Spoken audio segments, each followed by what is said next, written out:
Hello and welcome. We're back with another episode. I'm finally once again joined by Rob, Hello. and today we're going to be discussing some haunted graveyards. Now, this is the final request from Minaj.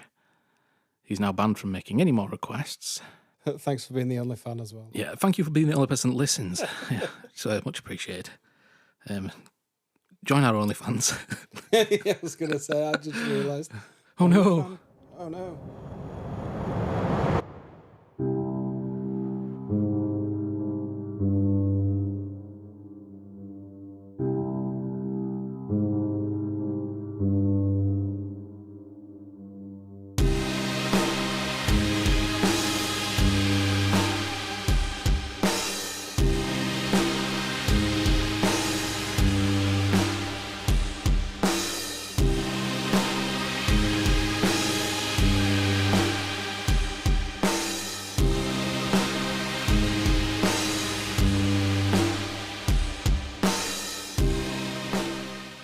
So haunted graveyards. So today we're going to be discussing some haunted graveyards. It's been a long day. Today with my graveyards. So now this is just a random list I've pieced together from a number of different sources on the internet. It's in no particular order and doesn't cover every graveyard going. So with graveyards, paranormal investigators don't usually consider them to be haunted, with graveyards usually being the final resting place for the body, and not usually the place where people died or have a connection to. However, there have been reports of spirits and ghosts being witnessed in many graveyards around the world. So the first one is Friars Bush Graveyard in Belfast, Ireland. No, we're not doing the Irish accents. You totally are. Okay. The mysterious Friars Stone in the cemetery bears. No, apologies. So the mysterious Friars Stone in the cemetery bears the inscription AD 485. But the oldest headstone in the cemetery was erected to the memory of Thomas Gibson, who died in 1717. Now, I haven't looked into a lot of these queries, so I don't know any of these people are, so don't ask questions. So during the 1800s, the cemetery was reportedly raided by body snatchers, including in 1823, when the bodies of a woman and a child were stolen from the graveyard, although they were later returned. Now, the cemetery is the resting place of thousands of victims of the cholera epidemic of the 1830s and the Great Irish Famine of the 1840s. Now, these people were buried in a mound dubbed Plaguey Hill. Plaguey Hill, which is located just inside the cemetery's main gate. Also located inside the graveyard's main gate is the Pauper's Pit, which is the resting place of those too poor to afford a headstone. By the mid-19th century, the cemetery was becoming overcrowded and only families with burial rights were allowed to be interred, and in 1869 it was replaced by Milltown Cemetery as the city's main Catholic burial site. Now let's get to the ghosts. Now, ghostly figures are often seen walking through the graveyard, and the area is steeped in grisly history. Legend has it that a friar was captured and murdered here while giving a secret mass, immortalised in the 1905 poem The Friar's Bush. Yeah, I was waiting for it, yeah. One of them. You nearly had me erected earlier. Yeah. Erected and Bush. Oh, God. However, one of the most striking ghostly tales from Friars Bush Graveyard relates not to something that happened within the graveyard, but underneath it. The David Kerr building sits across from Friars Bush Graveyard. The building is part of the Queen's University, and there is an underground tunnel that connects the buildings to the nearby Ashby building, which is also part of the university. In the late 1990s, a worker in the tunnel reported feeling unseen hands touching him. This has happened on several occasions, along with disturbing cold spots. In fact, most of the university staffs point-blank refuse to enter the tunnel. Number 2. I'm going to forget what number we're on. Union Graveyard. Or Union Cemetery. Now, this is in America. So, Union Cemetery is a cemetery located in Stepney Road in Connecticut.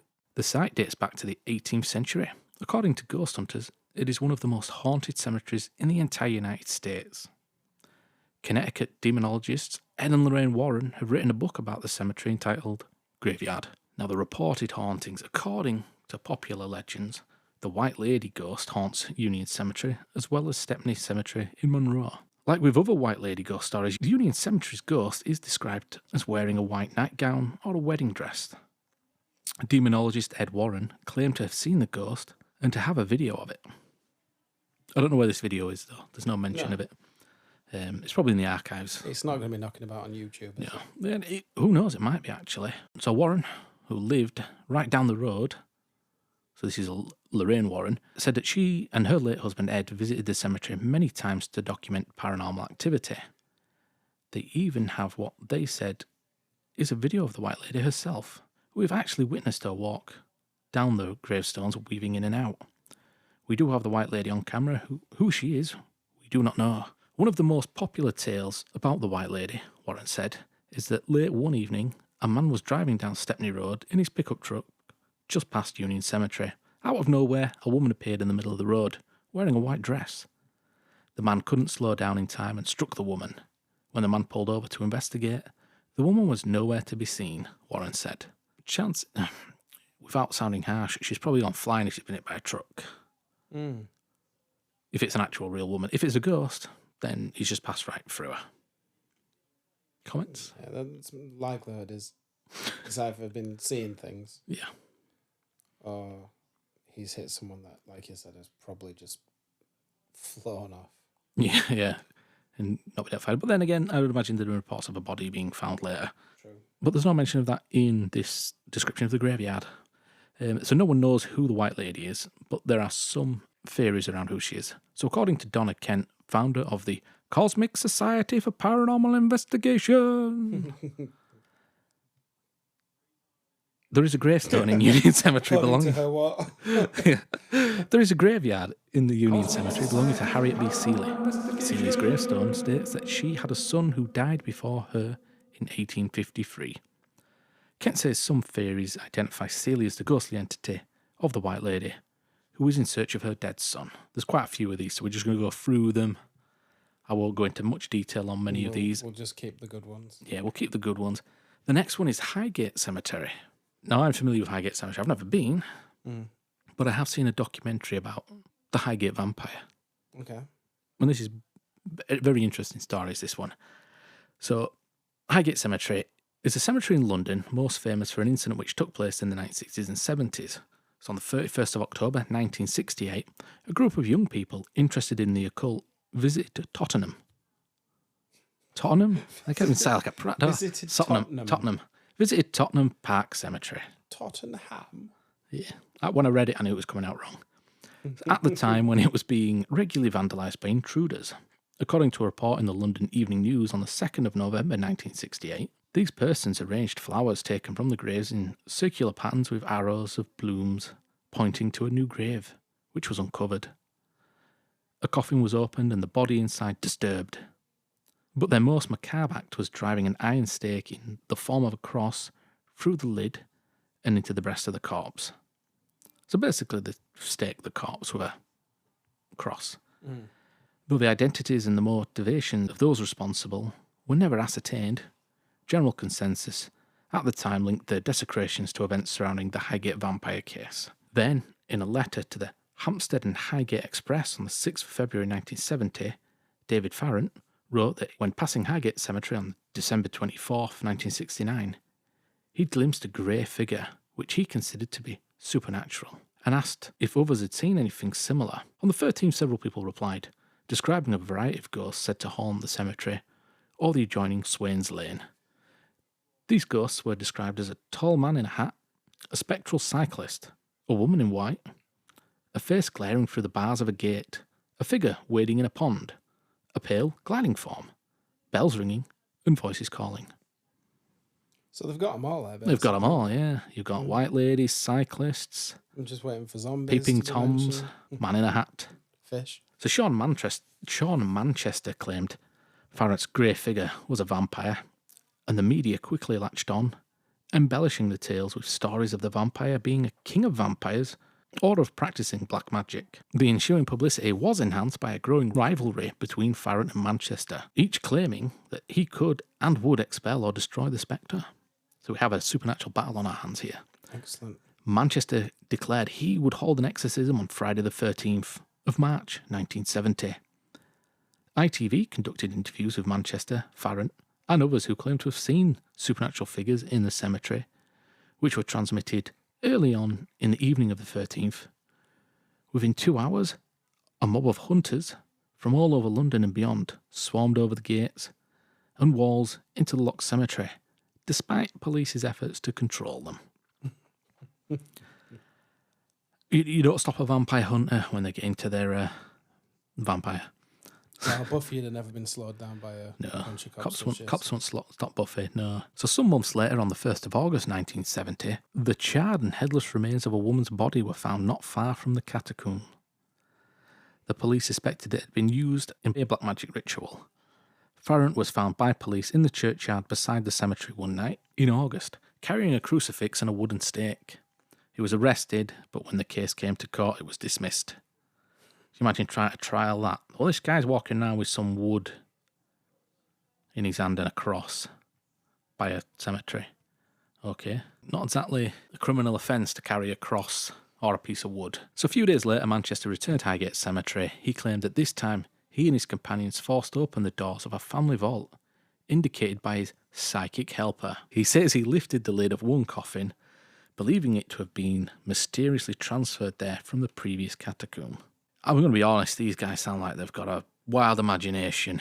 Yeah, it sounds insane. Yeah. So he was about to drive the stake through the body it contained when a companion persuaded him to not do it, using common sense. Don't desecrate a corpse. Well, also, you start poking holes in a dead body, what kind of spores and Exactly. stuff will come out and kill you. So he shut the coffin, left some garlic and incense in the vault. Yeah. There was more publicity about Farrant and Manchester when rumours spread that they would meet in a magician's duel. Oh, God. You know what this is reminding me of? The episode of South Park where Cartman injures himself jumping off a roof. Yeah. And he then has a psychic battle. Oh, yeah. Remember that one? Yep, I do, yeah. Yeah. So they were to meet for a magician's duel on Parliament Hill on the Friday the 13th of April. There's a lot of Friday the 13th in 1973. Or was that 1970? Oh, there's so many years. This must have gone on for years. It never happened, by the way. The duel never happened. Farrant was jailed, though, in 1974 for damaging memorials and interfering with dead remains in Highgate Cemetery. Christ almighty. Vandalism and desecration, which he insisted had been caused by Satanists, not him. Yeah. Interfering with corpses. We'll leave it at that. Jesus. Yeah. Yeah. I don't think it means what you're thinking it means. I think it just means moving them. No, I disturbing would be moving them. Interfering yeah, something okay. else. Yeah, true. But we won't dwell on that. So Farrant and Manchester wrote and spoke repeatedly about the Highgate vampire, each stressing his own role to the exclusion of the other. So basically, they were better than each other, and neither did anything. So each attempted to control the narrative around the vampire, resulting in ongoing animosity and rivalry between the two. Now, if they'd have got together and teamed up, this vampire would have been done by now. So the feud continued for a decade, marked by insults and vindictiveness until Farrant's death in April 2019. Is that the one who were bothering with dead bodies? That's the one who was jailed in 1974 for damaging memorials and interfering with dead remains in Highgate Cemetery. That may be not a great choice of words for the article that I found it in. No, I'm assuming that it's been written by, I'm assuming, a British historian, so there will be, they'll be more than familiar with what interfering with remains means. Yeah, absolutely. We've got, the next one is St James Cemetery in Liverpool. So St James's Cemetery, situated behind Liverpool Cathedral, is one of the most haunted locations in Liverpool. The Grade 1 historic park and urban burial site dates back to 1936 and has made the news in recent years after reports of ghostly sightings. Now, this is what I mentioned to you earlier on. There is a video. I've had a look at the video when I added it onto my little document that my script, should I say. I don't see anything. We will link this video in the description so you all can check it out at your own leisure. The video was posted to Facebook, which appears to show, well, we found it on YouTube, which appears to show, as described by the article, a silvery white figure on a path running through the gardens. The ghostly figure seems to appear and disappear. Now, if you watch the video, I don't see anything running. No, pretty sure you agree with that. It just literally something appears and then disappears. Yeah, it's hard to tell what it is, but like I said, to me it looks like a puddle where there's a reflection appearing and then disappearing, and that can happen if you've got light shined on for a brief moment and then back off. I don't think there's all that. I don't know. It's hard to tell what it is. I don't know if it's paranormal or not. Skeptic in me just says it's water or... It'd be interesting to know if it's been debunked. Yeah, that's true, yeah. At St James's Cemetery in Liverpool, others have seen the ghost of MP William Huskisson leaving his grand mausoleum where he was laid to rest in 1830 after he was run over by George Stephenson's rocket locomotives. Whoa. So he was hit by a train? There's also said to be a woman in black who's been seen gliding towards a tomb that was ransacked by grave robbers in the 1970s. There was also reports in the 1970s of a vampire. Another vampire? Another vampire, yeah. This one was known as the Christmas vampire. So in the 1970s, a female resident near the cemetery claimed to have seen a vampire-like figure. The eerie presence of the vampire and reports of other victims being attacked add to the cemetery's haunted reputation. Next one, Resurrection Cemetery. Interesting name. I don't think anybody comes back to life in that cemetery, though. AKA Pet Cemetery. Absolutely, yeah. Not a good thing. So Resurrection Mary is a well-known ghost in the Chicago area. According to the legend, she resides in Resurrection Cemetery in Justice, Illinois. Oh, resurrection and justice. Recipe for disaster. It's a recipe for a cool western. Where's he buried? Resurrection. He's alive. He's back for justice. What was the zombie version of Red Dead Redemption? Red Dead... Undead Nightmare. That's it, Undead Nightmare. Yeah. It sounds like that. Absolutely, yeah. So the legend. Mary had spent an evening dancing with her boyfriend at the O. Henry Ballroom. O. Henry. They got into an argument, and Mary stormed out. As she walked up Archer Avenue, this even gets better, Archer Avenue. Resurrection, Justice, Archer. Sounds like a DC comic. Oh, okay. So she was struck and killed by a hit-and-run driver. Lovely. Her parents buried her in Resurrection Cemetery, dressed in a beautiful white dancing dress and matching shoes. The hit-and-run driver was never found. So since the 1930s, several men driving along Archer Avenue have reportedly picked up a young female hitchhiker. She wears a white party dress, has long blonde hair and blue eyes. As they near Resurrection Cemetery, she mysteriously disappears. So this is the story I was telling you when we did the White Lady Ghosts one. Yeah. There have been sightings at various locations, including the Willowbrook Ballroom and Hallows nightclub. Some even claim to have witnessed her burning handprints onto the cemetery's wrought iron fence. Wow. Powerful. So she wants to go into her place of rest? Yeah, to try and get back to the grave, maybe. I'm not sure with that one. If I'm like going into like supernatural mode, reuniting possibly. Spirit with its body, kind of thing. Well, if she's grabbing the iron fences, iron also harms ghosts in Supernatural.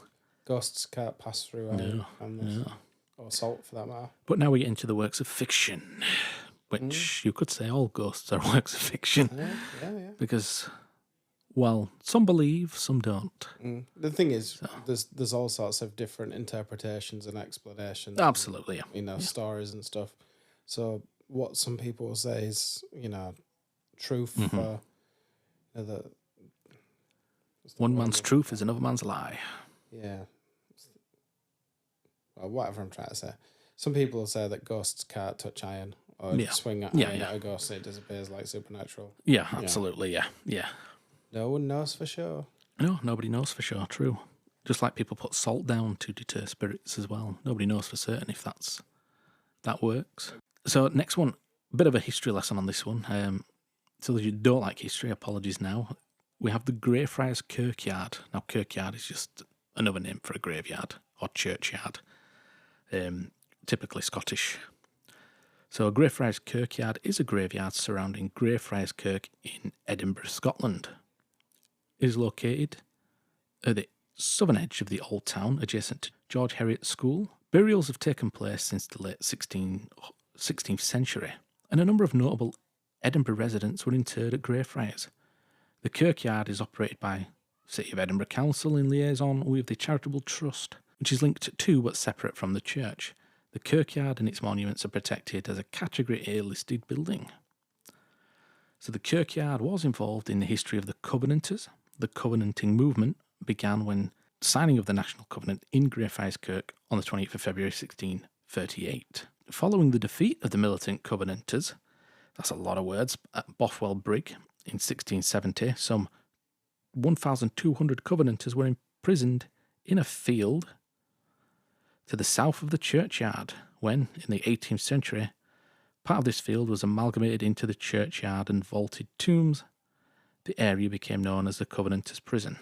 So the National Covenant was signed in the graveyard as it was the place of legal free public assembly in 1638. While some depictions of the event show them leaning on a table stone, these stones did not exist at the time, and the signing was done during the period of ban on central gravestones. So they banned gravestones at some point? They might have been running out of stone for using for other things. Possibly, yeah, Stonehenge. So following the Battle of Bothwell Brig, that's 22nd June 1679, some 1,200 prisoners were brought to Edinburgh. There being too numerous for containment in the prisons or castle, a makeshift prison was formed in the field south of Greyfriars Kirkyard to hold about 400 prisoners that couldn't be held anywhere else. The area was conveniently enclosed on two sides by the Flodden Wall and a third side, the west, by the high enclosed walls of George Heriot School. The fourth side faced the churchyard and was separated by an easily patrolled and guarded picket fence. The name Covenanters' Prison stuck. The bulk of the area was built on by the city Bedlam around 1690. The remaining strip of land sandwiched between the Bedlam and George Heriot School was used for additional burial ground around 1700. The style at the time was to build in enclosed vaults, and this is a dominant form of this section, as the vaults did not exist at the time of the area's prison use. Despite their potential to be used as prison cells, this was never the case. So they didn't exist at the time, so they weren't cells. So the area was open to public viewing until around 1990, but was thereafter locked by the City of Edinburgh Council to stem persistent vandalism and use of drug users. Bad drug users. The area is accessible during the day by special arrangements with the guides at Greyfriars Kirk during their opening hours, and at night by going on a City of the Dead tour where the Black Mausoleum can be visited. So the graveyard is associated with Greyfriar Bobby, a loyal dog who guarded his master's grave. Bobby's headstone at the entrance of the kirkyard, erected by the Dog Aid Society in 1981, marks his reputed burial place. However, there are no parts of the kirkyard that is not consecrated. It is also believed that he was buried under a tree outside the gates, to the right of the current main entrance. So I'm assuming the dog can't be buried in the graveyard because it's consecrated ground. Yeah, I'm assuming they don't see a dog's life as important. No. To human lives. Human lives, yeah. I mean, the dog wouldn't have been christened, so maybe that's the reason. Well, you don't know. Yeah. So the dog statue is opposite the graveyard's gate at the junction of George IV Bridge and Candlemaker Row. The grave of a Pentland Hill shepherd, Old Jock, or John Gray, where the dog famously slept for 14 years, lies on the eastern path some 30 metres north of the entrance. The stone is modern, the grave originally being unmarked. So his dog laid on his grave for 14 years. I understand dogs are loyal to their owners. But for one to to stay there for 14 years, that's some commitment. It's probably an exaggeration, I would guess. Yeah, maybe. Yeah, probably. Who knows? And then there is Bloody Mackenzie's tomb. So in 2003, the distinctive dome tomb of Sir George Mackenzie was entered by two teenage boys, aged 17 and 15, via a ventilation slot in the rear, now sealed. So no ideas. They reached the lower vault containing the coffins, broke the coffin open, and stole a skull.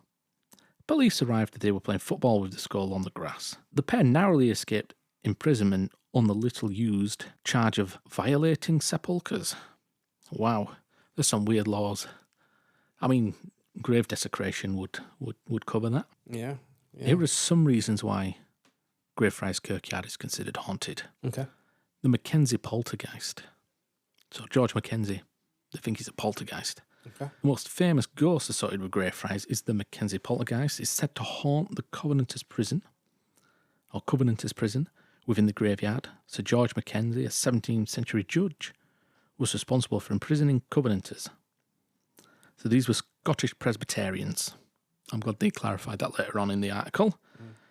I didn't have a clue. During a period of religious persecution, his malevolent spirit is believed to be responsible for strange occurrences, including sudden drops in temperatures, unexplained noises, and even physical attacks on visitors. The Covenanters' prison itself is a grim place. Thousands of Covenanters were held there, and many died due to harsh conditions. Their suffering and anguish are said to linger in the air. Grave robbers Burke and Hare visited the Greyfriars Kirkyard and was a target of their nightly activities of grave robbing and body snatching.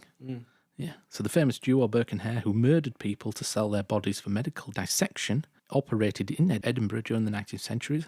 Their dark deeds add to the graveyard's eerie history, and visitors have also reported strange occurrences such as feeling unseen hands touching them, hearing footsteps, and witnessing objects moving inexplicably. Some have even fainted or felt overwhelmed by fear while exploring the graveyard. The tombstone inscriptions themselves tell stories of tragedies, lost lives, and mysterious deaths. Some inscriptions are chilling, adding to the overall haunting ambience. And then we have a small list of some other cemeteries around the world. Now, do you want to take over and read these? I'll have a read of it. Because I've been talking for a while there. I think it's time you earn your wages as part of the podcast crew. Yeah. Don't get paid. Yes, we're paid by our sponsors, the Reckless Arcade Band. Thanks to their latest release, Wreck the Arcade. The arcade has been wrecked. Came out Monday. So have my ears. Came out Monday. So have my old headphones, apparently. Well, yeah, the first track is so explosive it destroyed your headphones. Yeah, it did. Check it out. Check it out now. St. Louis Cemetery No. 1, New Orleans, USA. New Orleans is known for its rich spiritual traditions, and St. Louis Cemetery No. 1 is no exception. The tomb of voodoo priestess Marie Laveau draws visitors seeking blessings or hoping to witness paranormal activity. There's always a queue to visit that cemetery in New Orleans. If you ever see any clips of New Orleans and they're looking at cemeteries, there's always a queue to get in there. So. Next one, Père Lachaise Cemetery, Paris, France. Francais. Père Lachaise is the final resting place of many famous figures, including Jim Morrison, legend, Oscar Wilde, and Edith Piaf. Visitors report strange sensations, ghostly apparitions, and unexplained phenomena. It's the cemetery where Stewie winds up in Family Guy. It's animated, so it's not real. When he goes to France with Quagmire, and they're playing hide and seek. Giggity. I don't think they're actually playing hide and seek. He just gets lost. Next one, Bachelor's Grove Cemetery, Chicago, USA. This small cemetery is surrounded by legends of ghostly sightings, phantom vehicles, and mysterious lights. It's considered one of the most haunted locations in the United States. Next, I'm going to guess this is pronounced Okanoin Cemetery in Mount Koya, Japan. Japan, yeah. Okanoin is a sacred cemetery with a Buddhist temple complex. It's believed that the spirit of Kobo Dashi, the founder of Shingon Buddhism, still resides there. Visitors often leave offerings and light lanterns to guide the departed. Next one is Ashton Hall in the West Midlands. This red brick manor house dating back to the 1630s has a ghostly reputation. Look out for the spirits of Sir Thomas Holt, the first tenant, his locked-away daughter, and even royalist soldiers from the English Civil War. Now this next one is a familiar name. Pendle Hill, Lancashire. Where have we heard this before? Pendle Hill, Lancashire. Known for the infamous Pendle witches executed nearby in 1612, this stunning hill is said to be haunted by their spirits. Its atmospheric allure is undeniable. Which we'll go into more detail of Pendle Hill on a later podcast. And then the last one on the list, Margam County Park in West Glamorgan. Oh, Scotland? Yes. Here you'll find ruined chapels, Gothic castles and Victorian ghosts, unwelcoming ancient monks, a murdered gamekeeper, and spectral laughter. They've got it all, apart from a white lady. all add to the intrigue. All they need is a white lady, and they've got everything there, haven't they? White lady and a few UFOs. Yeah. That's all the ones on the list. Like I said, it's not every graveyard going. It's just a list of ones I found online. So, any comments you want to make about graveyards? Yeah, I think if you're looking for somewhere haunted, a graveyard's probably not the place to go. Because like you pointed out, that would be the final resting place of the body. A lot of bodies. Yeah. It's not the place where the life will have been taken unless someone's been taken to a graveyard and shot in an unmarked grave. There are legends that the first person buried in a graveyard becomes the graveyard guardian. So their spirit guards the graveyard, essentially. Yeah. Is some of these spirits that people see the first person buried there? I find it hard to believe that there would be anything roaming around the cemetery. I think it's absolutely. just the mind is very good at playing tricks on you, because you're going into a place where there is, remains. The remains of people who at one point were living. So and I think from a Western view, we have a very an aversion to death, whereas in other parts of the world they embrace it. They celebrate the dead, whereas us, we see it as a negative thing. It's something that's scary. Yeah. It's more a celebration of the life of that person. Yeah. Isn't it? And when you go to a graveyard, it's usually, more and more these days, it's more the older generations that will go to graveyards. Yeah. And it's a place for them to feel like they can be close to someone that they've lost. Yeah. Yeah, a connection to them. Yeah. But yeah, like I say, I agree. I don't really think graveyards themselves are inherently haunted. Maybe if there's been like black magic rituals there, if you believe in that sort of thing, then maybe they can cause spirits to come back to haunt the graveyard. If that is a thing, I don't think just because someone's buried there they're going to haunt it. So if you're walking through a graveyard on your lunch break, I don't think there's anything to worry about. Yeah, so there we go. So that has been a few haunted graveyards. Yes, I want to pop a little poll in. Let me know if you think that the graveyards are haunted or not. And then we'll catch you on the next. So I've been Paul. I've been Rob. Good night. Bye-bye.